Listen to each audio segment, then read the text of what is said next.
Karena nanti ada orang-orang yang tidak sadar sesungguhnya doanya sudah dijawab, tapi dia tidak menyadari itu. Bahkan merasakan doanya kok nggak dijawab-jawab gitu. Padahal Allah sudah menjawabnya. Nah, seperti apa ukuran kita mengetahui bahwa doa kita telah terjawab, atau doa kita barangkali belum dijawab, atau tidak dijawab? Apa ukuran ketiga hal itu?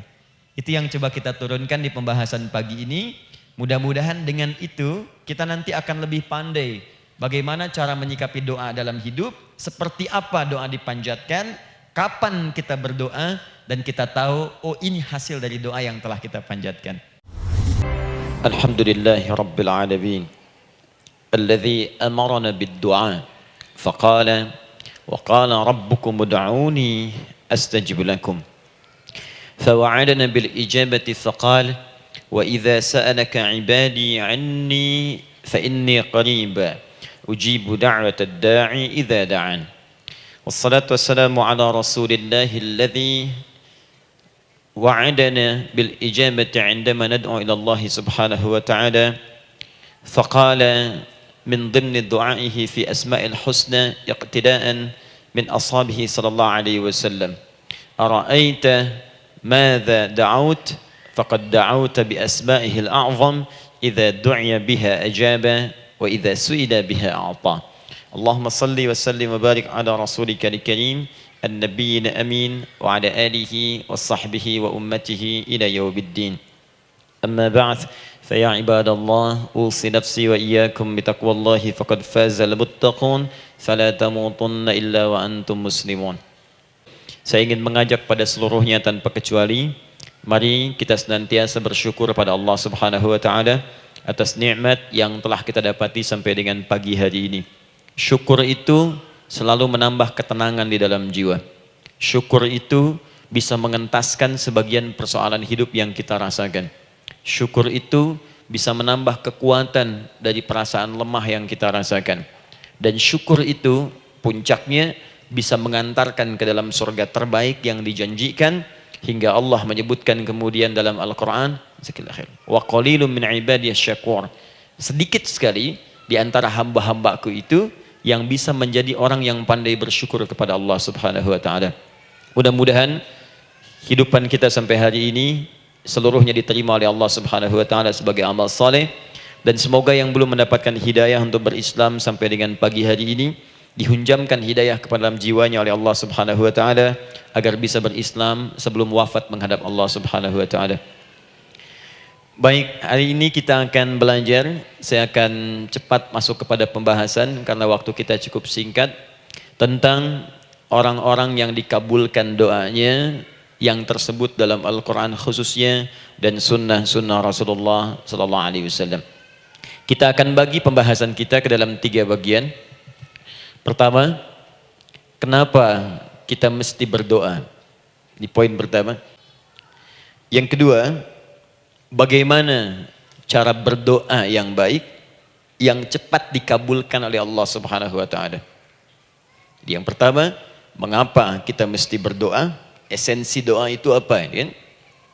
Yang kedua, bagaimana cara berdoa yang sekiranya cepat dikabulkan oleh Allah Subhanahu wa taala. Dan yang ketiga, kita akan melihat ukuran pengabulan doa. Seperti apa doa itu dikabulkan. Karena nanti ada orang-orang yang tidak sadar sesungguhnya doanya sudah dijawab, tapi dia tidak menyadari itu. Bahkan merasakan doanya kok nggak dijawab-jawab gitu. Padahal Allah sudah menjawabnya. Nah, seperti apa ukuran kita mengetahui bahwa doa kita telah terjawab, atau doa kita barangkali belum dijawab, atau tidak dijawab? Apa ukuran ketiga hal itu? Itu yang coba kita turunkan di pembahasan pagi ini. Mudah-mudahan dengan itu kita nanti akan lebih pandai bagaimana cara menyikapi doa dalam hidup, seperti apa doa dipanjatkan, kapan kita berdoa, dan kita tahu, oh ini hasil dari doa yang telah kita panjatkan. Sepakat sampai di sini? Baik, ayo kita mulai. Bismillah. Mengapa kita mesti berdoa? Semuanya insya Allah memiliki kemuliaan yang sama di hadapan Allah Subhanahu wa taala sesuai dengan keikhlasannya, ya, sesuai dengan keikhlasannya. Karena hadisnya umum sifatnya. Man salaka tariqan yaltamisu fihi ilma, sahhalallahu lahu tariqan ilal jannah. Siapa yang menyiapkan dirinya menempuh perjalanan dan dia meniatkan ingin belajar pengetahuan agama walaupun sedikit, maka dia akan dapat balasan dari Allah. Minimal setiap langkahnya akan dicatat meringankan langkah dia ke surga nantinya. Ya, jadi yang di sekitaran, yang di depan semua berdasarkan niatnya, ya, berdasarkan niat dan kuantitas amalannya. Di kuantitas itu tambah. Mungkin Ustadz belum datang, ibu ada yang berzikir, ada yang baca Al-Quran, ada yang istighfar. Itu yang nambah pahala. Ya, kalau yang pasang status, pasang kamera, ya itu saya nggak tahu. Ayo kita kembalikan sini. Pertama, Quran surah ke-7 ayat 172. Quran surah ke-7 Al-A'raf ayat 172. Kemudian setelah itu diperintahkan dalam Al-Quran surah ke-40 Ghafir ayat ke-60. Lalu kita praktekkan ini dalam keseharian kita. Saya beri contoh misalnya Quran surah ke-2 ayat ke yang paling banyak nih dibaca 201. Kadang-kadang misalnya Quran surah kedua ayat 286. Banyaklah. Quran surah ke-7 ayat 23 misalnya dan seterusnya. Ini bagian pertama.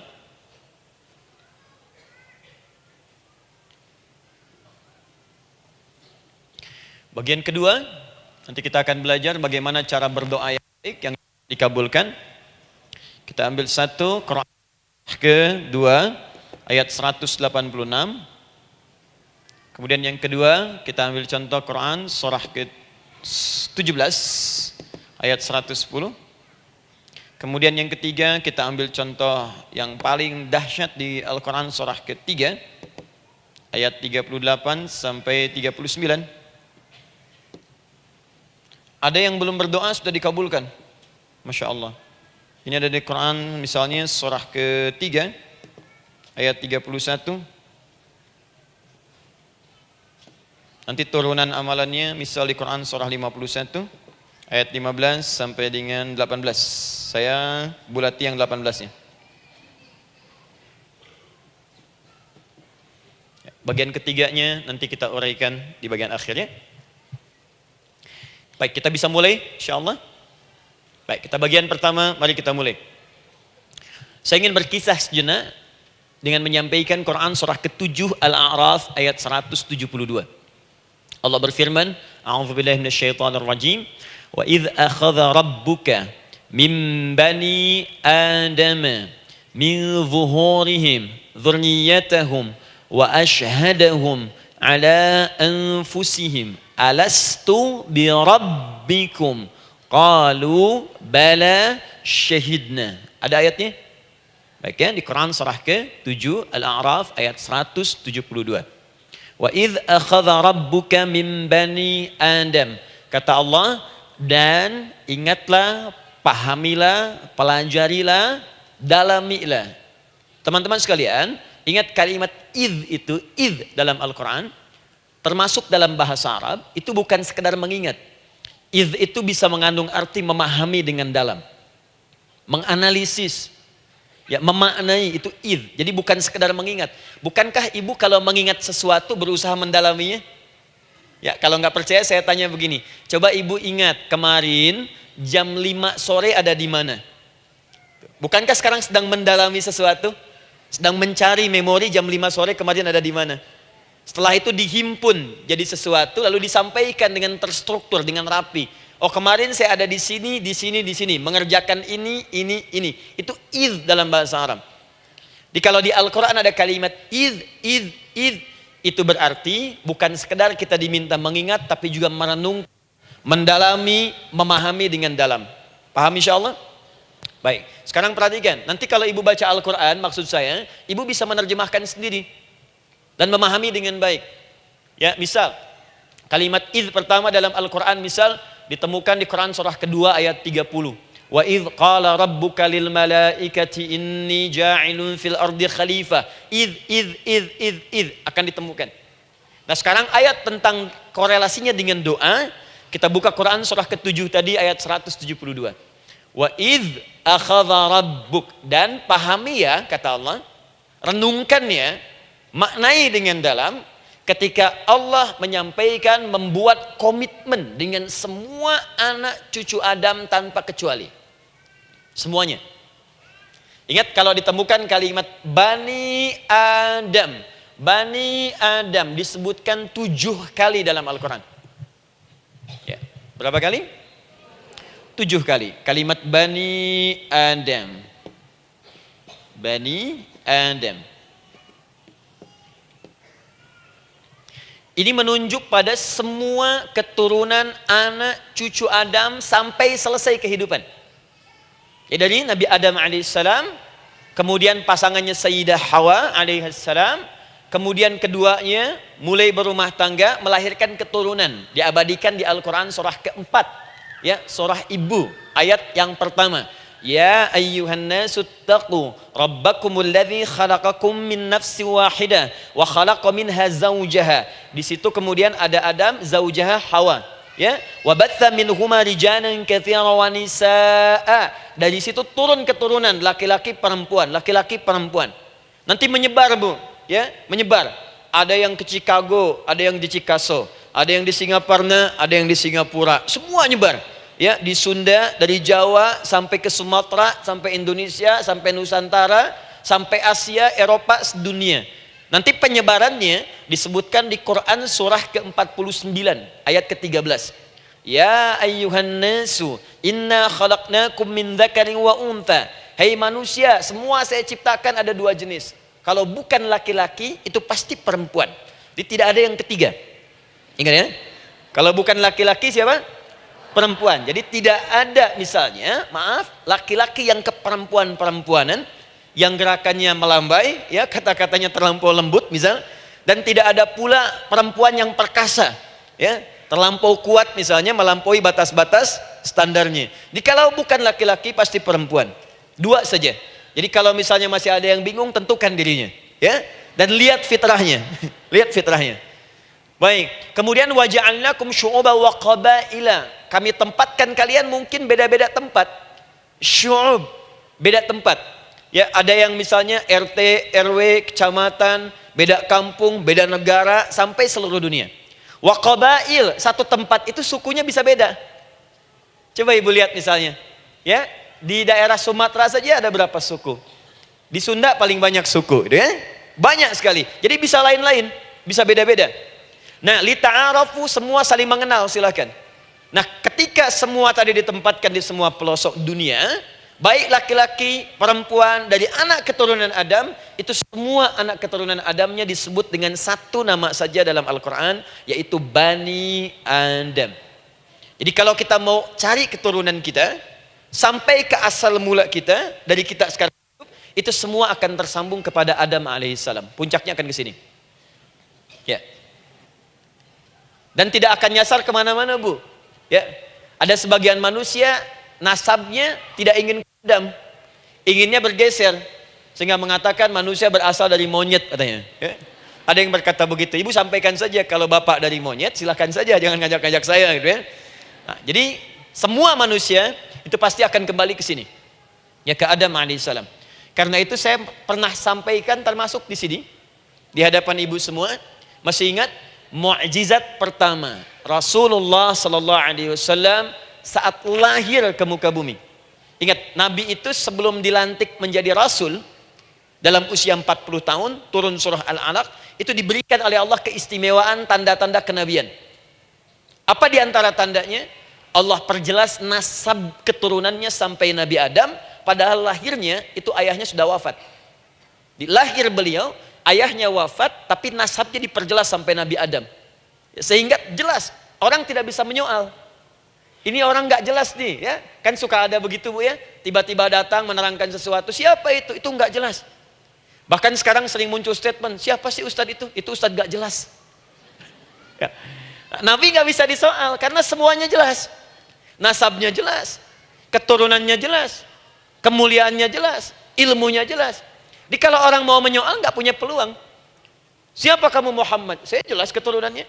Muhammad SAW bin Abdullah, bin Abdul Muttalib, bin Hashim, bin Abdul Manaf, bin Qusay, bin Murrah, bin Kilab, bin Ka'ab, bin Ghalib, bin Fihir, bin Malik, bin Nadar, bin Kinana, bin Khuzaimah, bin Mudrika, bin Ilyas, bin Nizar, bin Mudar, bin Ma'ad, bin Adnan, bin Addi, bin Adri, bin Muqawwam, bin Nagur, bin Tarih, bin Ya'rub, bin Yasjub, bin Nabit, bin Ismail alaihissalam, bin Ibrahim alaihissalam, bin Azar atau bin Nakhur, bin Abir, bin Kinan, bin Arfakhshad, bin Sam, bin Nuh alaihissalam, bin Mikhlail, Matushala, bin Kinan, bin Anwas, bin Thith, bin Adam alaihissalam. Coba ulangi. Jelas.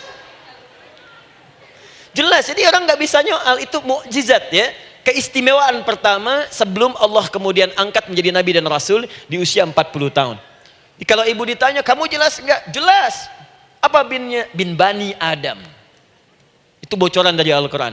Ya, kalau ditanya keturunan siapa kamu? Adam. Tahu dari mana? Allah yang nyampaikan langsung. Apa kata Allah? Bani Adam. Jelas ya? Baik. Jadi ini kembali kepada Adam alaihissalam. Nah, semua anak cucu Adam yang saya garis bawahi, sejak mulai terlahir itu sudah ada komitmen dari Allah dengan anak cucu Adam ini sebelum terlahir ke dunia. Sejak dalam kandungan. Jadi kalau ibu belajar hadis, misal dulu saya pernah amanahkan kalau ibu mau belajar dasar-dasar, cari kitabnya Imam An-Nawawi yang Al-Arba'in An-Nawawiyah, 42 hadis. Hadis keempat, ya paling kiri sebelah atas di kitabnya, dari Abdullah bin Mas'ud radhiyallahu taala anhu, ya, qala Nabi sallallahu alaihi wasallam bahwa shadiqul masduq. Nabi SAW pernah menyampaikan sedangkan beliau orang benar dan dibenarkan. Kapan perjanjian ini dibuat? Dalam usia kandungan 4 bulan. Dalam kandungan. Inna ahadakum yujma'u fi batni ummihi. Setiap kalian yang akan terlahir dari anak cucu Adam. Kecuali Adam, Bu ya.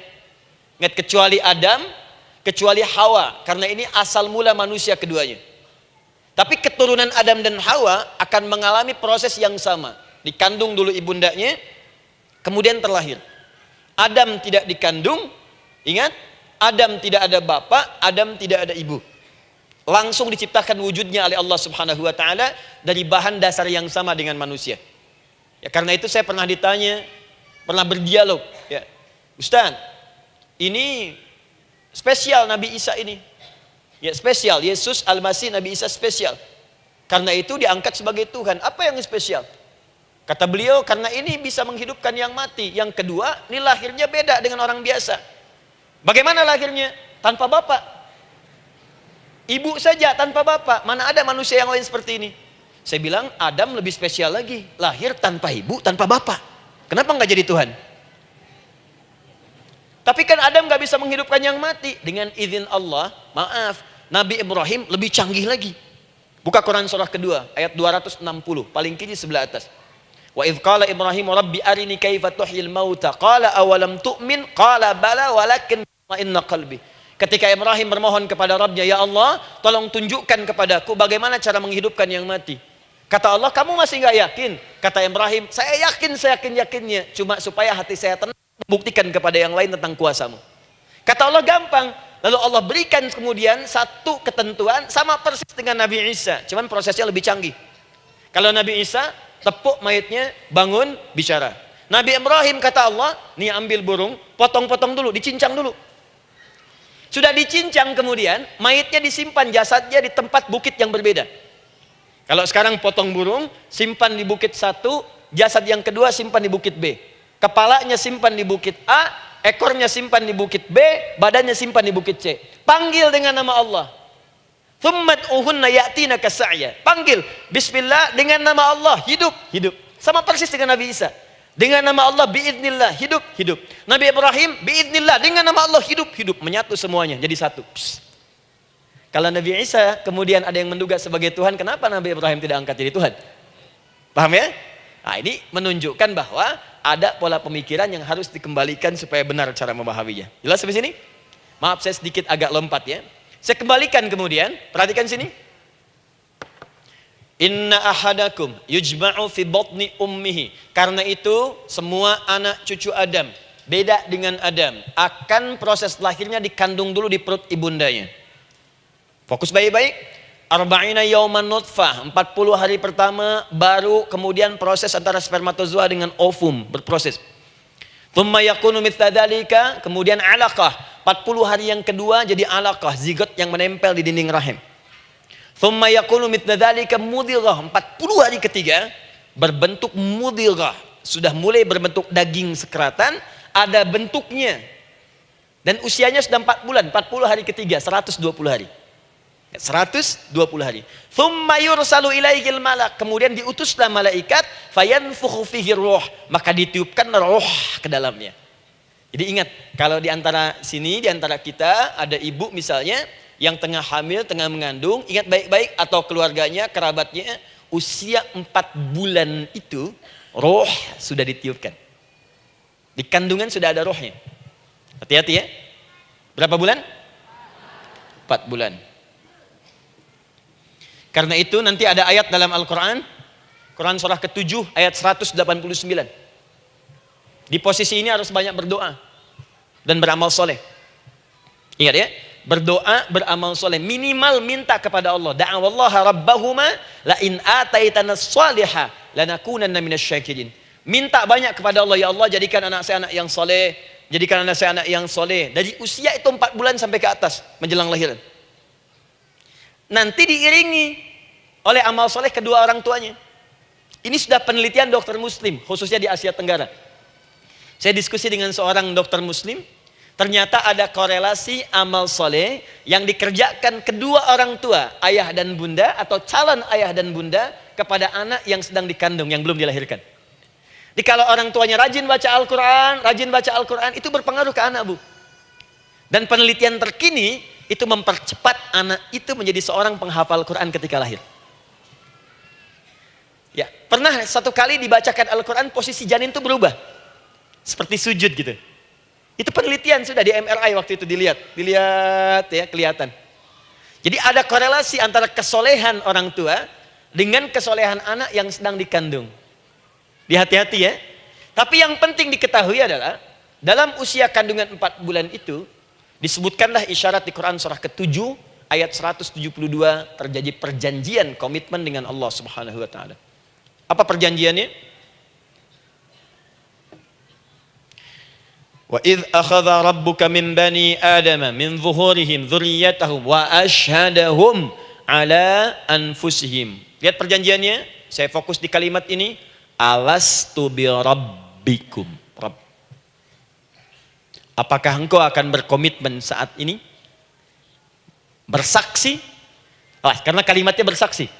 Wa ashhadahum, dan mereka bersyahadat, bersaksi, komitmen. Di komitmennya menggunakan kata syahadat di sini. Karena itu nanti setiap bayi yang sudah terlahir dari rahim ibu manapun itu berada dalam keadaan suci karena sudah bersyahadat dalam perut ibundanya. Masih ingat hadis ini? Kullu mauludin yuladu 'alal fitrah. Setiap yang terlahir dari rahim perempuan manapun itu membawa fitrah. Apa di antara fitrah yang dimaksudkan itu? Fitrah keislaman, fitrah mengakui Allah sebagai Tuhan. Itu nanti ada di Quran surah ke-30 ayat ke-30, paling kanan sebelah atas. Quran surah 30 ayat 30.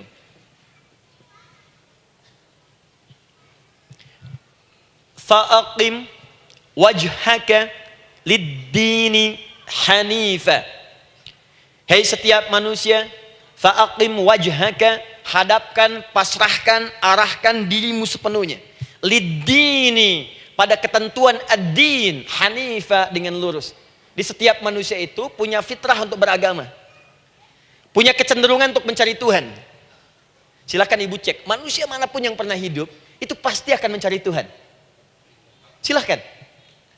Karena itu Allah beri jalan, begini cara mencarinya. Fitratallahi allati fataran nasa 'alaiha, itulah fitrah manusia yang telah Allah berikan pada dirinya bahkan sebelum dia terlahir.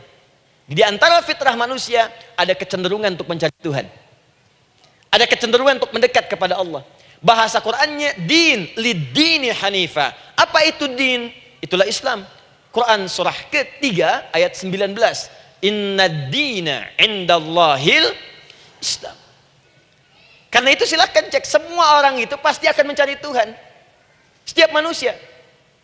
Ada yang melihat kayaknya ada di hewan, kayaknya ada di pohon, kayaknya ada di alam, kayaknya ada di patung, kayaknya ada di... Mencari dia. Terus Allah beri jalan. Kalau kamu ingin mencari yang benar, din yang dimaksud Islam, diberikanlah tuntunan dalam Islam. Jelas sampai sini? Baik, karena itulah kemudian setiap bayi yang terlahir itu disebut oleh Nabi dia suci, dia bersih karena telah membawa risalah Islam dalam dirinya. Hanya sayang nanti fa abawahu yuhawidanihi au yunassaranihi au yumajjisanihi. Lingkungan nanti akan merubah dia keluar dari fitrahnya. Bisa dipengaruhi, tiba-tiba berubah misalnya keyakinan. Bisa karena kejadian tertentu dia jauh dari Allah Subhanahu wa taala. Dia muslim, cuman karena kondisi tertentu, pekerjaan menjauhkan dia dari Allah, lupa sholat. Telenovela menjauhkan dia dari Al-Quran. WhatsApp, Facebook, media sosial melupakan dia dari ibadah. Coba ibu, kalau online setiap hari berapa kali dengan media sosial? Ganti status. Online dengan Allah berapa kali dalam sehari? Coba hitung. Online dengan Allah yang paling maksimal kan sholat fardu 5 kali. Kalau 1 kali 5 menit kali 5 cuma 25 menit. 25 menit online dengan Allah. Berapa menit online dengan media sosial yang tidak nyata?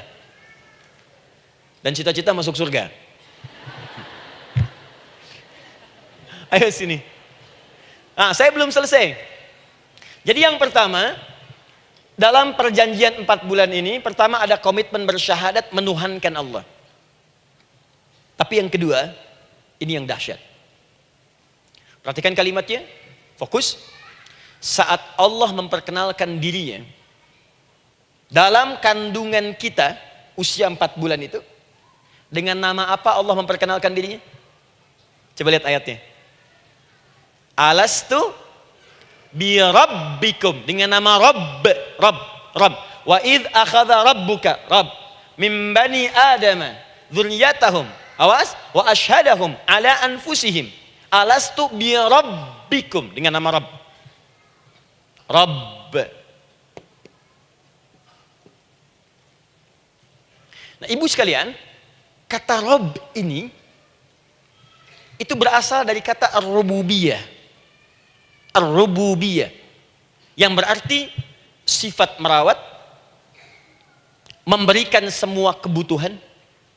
Saya ulang ya. Merawat, memberikan semua kebutuhan. Sudah? Menyayangi, memaafkan, mengasihi, mengampuni. Masya Allah. Merawat, memenuhi sebuah kebutuhan, menyayangi, memaafkan, mengampuni. Jadi semua hal yang terkait dengan perhatian ada pada kalimat Rabb. Sifatnya disebut dengan rububiyah. Zat yang memperhatikannya disebut dengan Rabb namanya. Rabbun. Baik. Pelan-pelan. Seakan-akan Allah ingin berkata begini. Hei, engkau buat perjanjian dengan saya sekarang. Engkau bersaksi, saya sebagai Tuhan. Siap bersaksi, menuhankan saya. Nanti ketika kamu lahir, apapun yang kamu butuhkan dalam kehidupan, aku akan berikan. Kamu akan saya rawat. Kalau sakit, kamu saya sembuhkan. Minta sesuatu yang kamu butuhkan, saya akan berikan. Kamu butuh sesuatu, saya akan hadir. Kamu salah minta maaf, saya maafkan. Kamu dosa minta ampun istighfar, saya ampuni. Kamu ingin sesuatu yang lebih baik, saya berikan. Pokoknya semua yang kamu inginkan selama engkau butuhkan dan itu baik, aku berikan. Kira-kira, maaf Bu ya, maaf sekali. Kalau ada yang nawarkan pada ibu, mau nggak ikut saya? Nanti sebuah kebutuhannya saya berikan. Kalau sakit saya berikan jaminan kesembuhannya. Kalau butuh sesuatu saya berikan. Kalau ingin ini itu selama butuh saya sampaikan. Kira-kira ibu nolak atau ikut? Baik. Ikutnya mikir dulu atau tidak? Tidak. Jangankan yang tinggi-tinggi Bu ya. Suami aja nawarkan. Mah mau nggak ikut papa? Papa nanti kasih handphone S10. Sama gelang nggak Pak? Ikut ya. Dan tanpa pikir.